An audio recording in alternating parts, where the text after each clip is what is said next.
Hello, I'm Craig, and this is I'm about to interview my grandfather, Louis Bramblett, who was born December 28th, 1940 in Bunkie, Louisiana.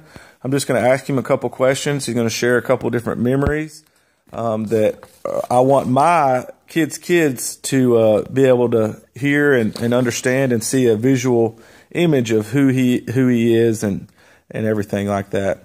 So here we go. So let me turn this around. I can't. Well, I screwed that up. Anyway, so Hidaddy.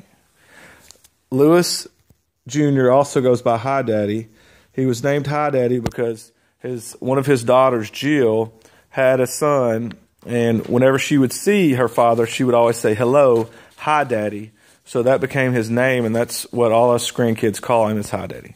So the first question I have for you, Hidaddy, is what is one of your favorite memories? When our children were born was neat. Yeah. Susan was born, and I'm real hyper. Yeah. I think I had a dozen sandwiches. Yeah. And I liked being with the family, so I slept at the foot of the bed. And the nurses kept stepping on me, so I put the mattress under the bed, or the pallet, and that did fine. And when Jill was born, I was a little more, the second child was a little more reserved.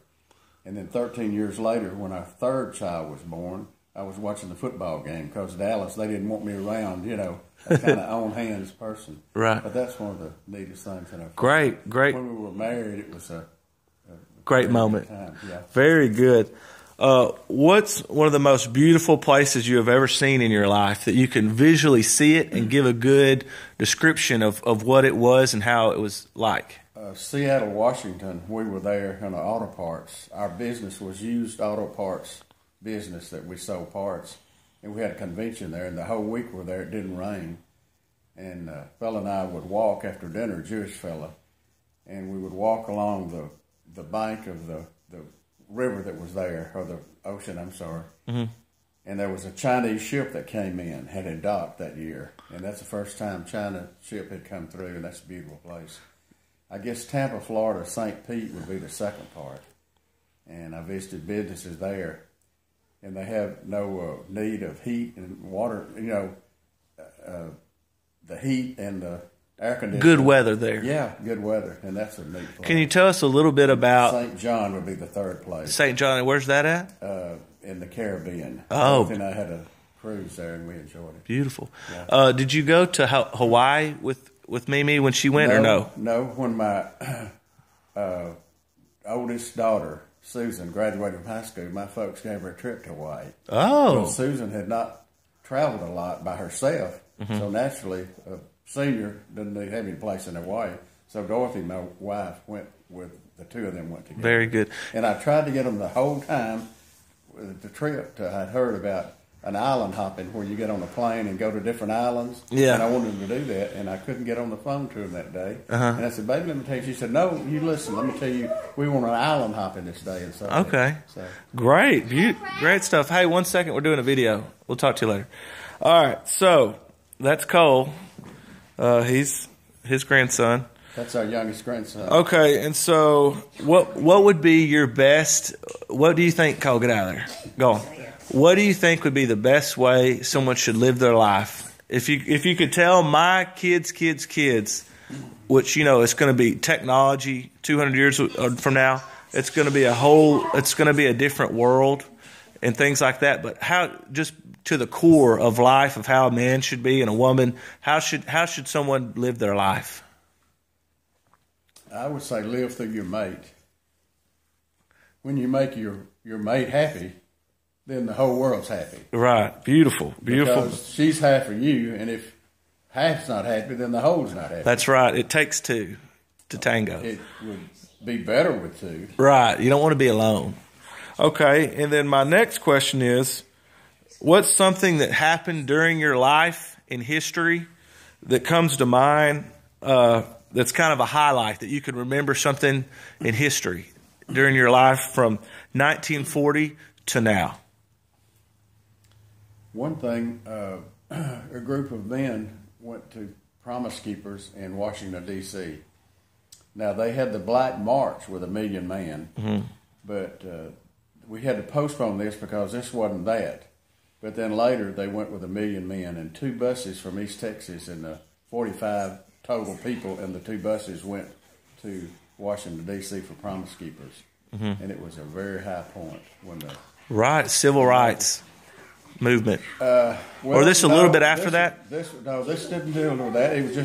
It was a group of men that they were promised, and some of the women had topless was there. Oh yeah, and trying to get them off, and I appreciate the men because they just turned their heads and went on. Right. And one lady said, "What is all this about?" Said he washes the dishes, carries the food, garbage off, does everything in the house. I couldn't have him to do anything better. Right. And the one point of that, we had an 18-hour bus ride to leave. Mm-hmm. And I witnessed to the people on the bus that the reason I thought I was on this trip was to tell them where I was in life. Mm-hmm. And in business, after we worked a full day, I'd come home at night and be wound up so much and excited about selling and all. Mm-hmm. But yet it got in a routine to where I was in a ditch where the same thing I didn't appreciate. Repetition, the monotony of it all. That's right. Right. And as a result, I kind of didn't throw away my family, but sold a lot of business and made some bad decisions. And the point I'm making on this trip was, if you're that place in life, take off to how much time you have money and you can get away. Mm-hmm. If it's a day or week or whatever, no communication with the outside world. Get a hold of nature and just see what you have been given in your life at that point and make some statements as far as to go on. Wow, that's powerful. I really feel that. Okay, tell a story about your mother and father. His mother was Waliva Bramblett, who was born in Gary, Texas. What date, Mimi, would you say?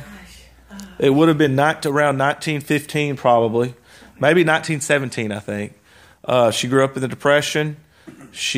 I'm also going to get Hidaddy to tell about how they met, my great-grandmother and grandfather.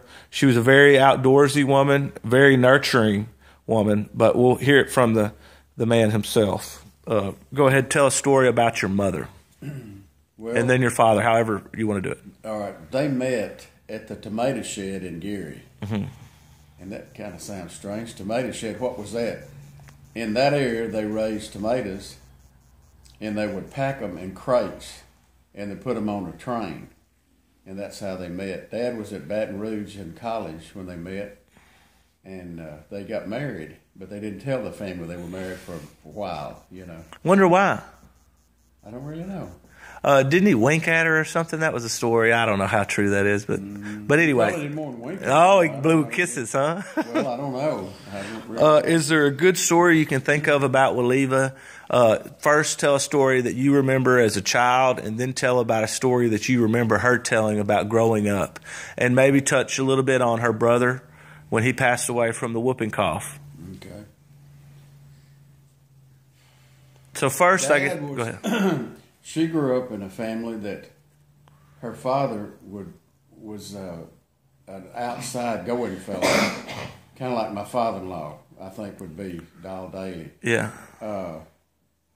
He worked for Delco, and we had a picture of him in Kansas City with a few hundred men of the Delco, and I kind of think that's a forerunner of GM. Mm-hmm. What it was, he had light plants. And they would go to a person's house at a celebration, a birthday or something, and set the light plant up and string out lights. They didn't have electricity. And this was taking place of electricity for an important meeting. And my mama says she remembers the starting up the generator and all the lights. It was just a high point in their life. Yeah. At her death, her favorite niece mentioned to me about something about my mother. Said, her dad taught her to do a good deed each day. And growing up, I've heard Mama say that, but I never really knew the good deeds she did. She just lived them. Right. Yeah. And she was a very outgoing lady. Yeah. Very nature-like, a lot more than her sisters, right? That's right. She enjoyed fishing, being an outdoorsy type woman. Right. Is there a story that you could tell about your father? Maybe one before you knew him that he just told, the only you would know, something he told about his childhood, and also tell about a memory you remember with him. Well, before I knew him, he was before I was born, he was, went to high school, and he could not live at home because their family was destitute. Mm-hmm. So he would get on a school bus. Now, where he stayed there, I don't know, but he would drive the school bus. At how old? I don't know what age he was. Probably 15? High school. High school, so probably So he 16? was maybe 14, I guess. He drove the bus, and they went to 11th grade. Right. And he would drive the bus and pick up the students, and then after school he would deliver them and, carry them home. Well, he couldn't go back home, and they said, you can't drive the bus after you make the second route or the last route. Uh-huh. So he lived with a family out of Hemphill, Uh-huh. and that's how I knew about that. Didn't he have some kids make fun of his shoes? Wasn't there a story about that he had two shoes? He had old shoes. Well, I don't know about anything Okay, like that, but right. as a result, growing up, he didn't have a lot of clothes. Right. And he really, later in life, would go buy like a dozen pair of, not jeans, he wore dress clothes.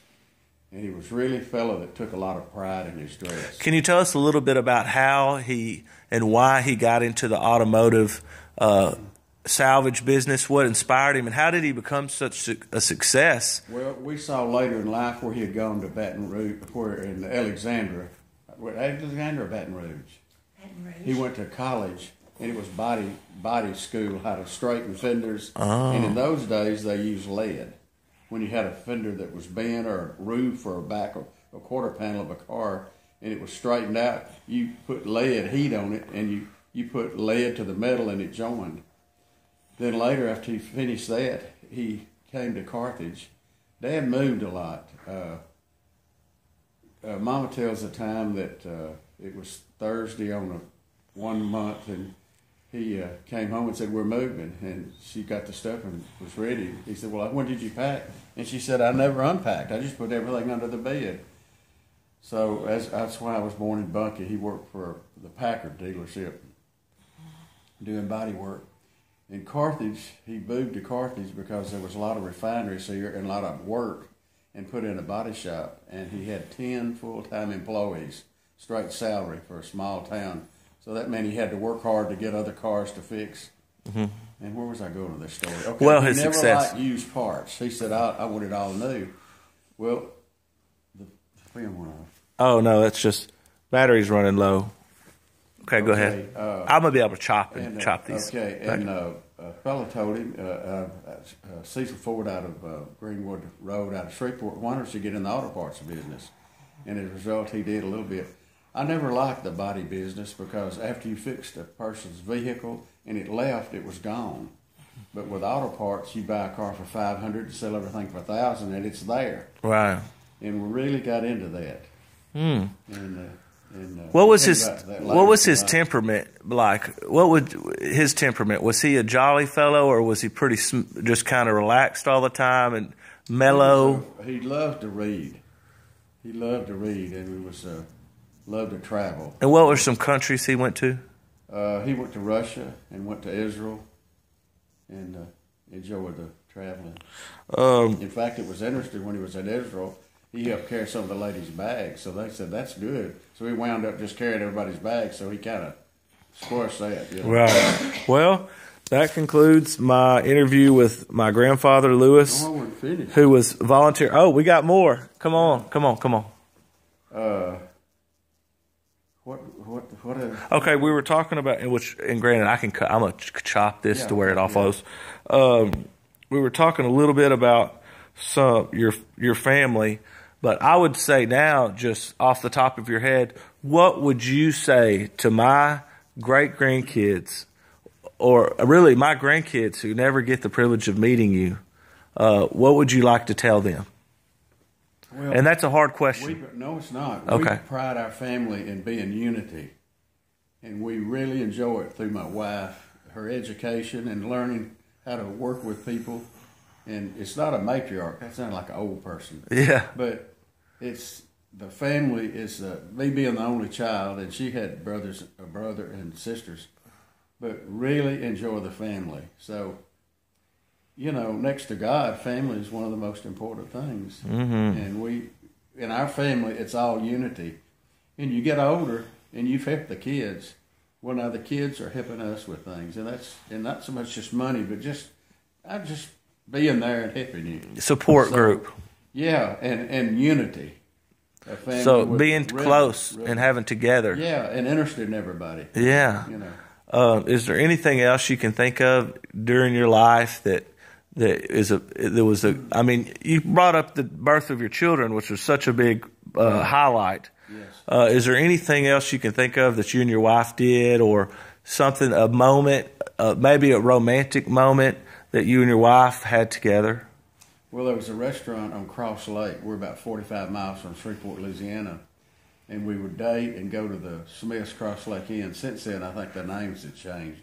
But we would eat at the corner there by the windows and see the sunset and that was a real, very good. Can you tell us the story about where, I believe it was on your honeymoon, and you guys ran out of gas on a mountaintop and it was snowing? Was that your honeymoon, or was it? Well, we didn't go anywhere on a honeymoon. Oh, okay. We were cheap. We didn't go anywhere. Right. But one of our first trips for our honeymoon was to Galveston, Texas. Mm-hmm. And we got blistered when we were there. Mm-hmm. Too much sun. Mm-hmm. And so coming back home, we had a Ford four-door that had plastic seat covers. In those days, it was real nice, pretty seats, but it was clear plastic. Mm-hmm. And we were all blistered. And the fan belt broke on the car, so you could drive it but a few miles to stop. And we were by Toledo Bend. Mm-hmm. And the rain started coming, so we had to put the windows up. And then when we put the windows down, the mosquitoes came in, and that was a real miserable trip. Oh, it sounds bad. Oh, sounds bad. But one of the high points, the two high points, was that she was, every 2 years to get her license renewed as a counselor, she would get her education in a briefer course. And a group from San Antonio was going to Miami called crossing Atlantic and going to the Western European. And we took that trip. It was a 28-day cruise. And she had 3 days of 2 hours and 3 hours in study. And then the fourth day she studied her cabin. And that was a real high point. We saw the place they thought was Atlantis. Oh, okay, yeah. Which was the city of Atlantis. The not the Azores. Azores. Was it the Azores or was it? I don't know. Maybe the Azores. But we'll check into that. It's a group of islands, right? And they had we visited. Ryan was there, and they had one place where they had 12 barrels, and these barrels laying on their side was probably 5 feet tall, and on each barrel they had a name, and they said, "Who is this?" And it was the 12 apostles. Oh wow!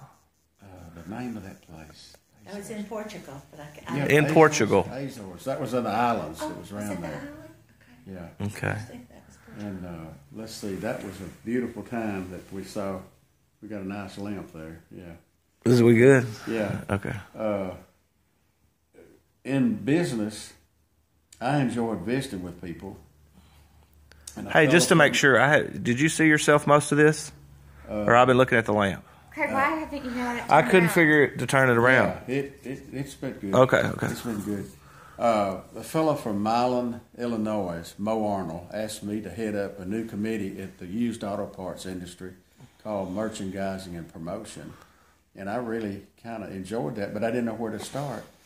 And we had a 5 or 6 state meeting in Peoria, Illinois, and I had my hair curled at that time and changed. And I met him and I said, "I don't know how to get a hold to this program. What do you suggest?" He said, "Lewis, what I would suggest is you do is call different businesses that are good in that industry, the used auto parts, and have them take pictures of what in their industry is working. So it'd be interesting, a day's work when all these slides would come in, or pictures that you could turn into slides, and a picture of what was good at a showroom, or their stationery, or their calling cards, or the uniforms, or delivery trucks, and how they arrange their business in the shelf and the racking and hanging parts are put on shelf, and how they arrange the yard as far as parking, right angle or herringbone parking. If you do that kind of slant parking, you take less roads." Right. And that was a high point. And as a result, we had a United States meeting with the Canadian people, and in Houston, we had 3 slideshows going at one time. A high point of that, too, I went to different weekends of different places in the southern and the south, and I was in Oklahoma, and I had a slide program, and they had overbooked the place where you meet, so it was kind of like a theater. And I had the slides, and I dropped them, and they were rolling down the aisle, and the people were waiting for the program, and I picked the slides up. I went ahead and presented it, but we would show people, and they would look upside. It was kind of interesting. Yeah. And then another time, and I'll be quiet on that, but we were in Kansas City, and at the Royal Stadium, they overbooked the place there, and they had us upstairs with a private booth there. Oh, nice. Yes, and it was okay. Well, is there anything else you could think of that you'd like to tell maybe your daughters or anything specific that you'd like to say? We live through our daughters. You love your daughters. Randy and Susan, the older son-in-law, is a mining engineer. And it was an interesting part when we built our house in town. We had some terrazzo floors, and him being in mining could see all the different stones in it. Yeah, he's always been good with that. Yes, and then Susan is good with people in education, and she's good. Jill got her education at 40, went back to college, and she made a prescription rep. And then Brad, her husband, is good in the oil and lease business. And Casey, our youngest, works in physical therapy. In physical therapy. Right. She's an occupational therapist. Her husband's assistant physical therapist. And we're Gideons and enjoy giving out testaments. Followed her one time at a nursing home. I was listening to him as we were going to different rooms to give out the testaments, and she was talking with one of the ladies there, and she said, "You like your work?" She said, "Well, to do this work's different." She said, "Well, I have a passion for it." Right. So she and her husband are that way. Our youngest grandson is interested. He was laying in the bassinet when he was little and just breathing so hard. Yeah. And his mother and dad had a real good friend, a fireman in Shreveport, that had leukemia, and he scratched his leg and got infected and died. And as a result, Casey couldn't breastfeed him anymore, so she carried to Longview to get his formula changed. While he was there, his eyes turned black and went back in his head. And they said, if this child makes it to Dallas, he may live. We didn't know anything was wrong with him.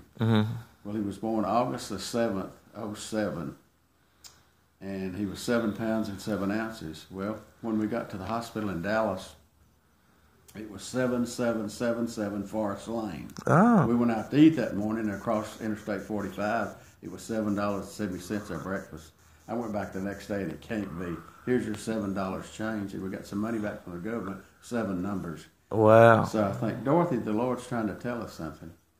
He got in the hospital, and the doctor there was a really good doctor from St. Louis that had been brought to that part of the country, and his nurse was a Chinese nurse, and she could only work a few weeks at a time and go back to St. Louis and then come back. He said, this child is too young to operate. He was a few months old, said he needs to wait a few days. And so they did that. When they did operate, the surgery took a good while, and one of his lungs collapsed, and his oxygen level dropped. So we were alarmed at that, but he came back up. And the doctor told his mother, Casey, later, that when he went in, he had 3 holes in his heart, which they knew they had some leakage. And he plugged the holes, but the heart is on the wrong side. And not only is it the wrong side, it's turned backwards. So he had difficulty, and he thought he did a good job. Now, they left him open that night, and it was like, I call it cellophane, was over to see if there was any swelling. The next day there wasn't, so they it was sealed back up.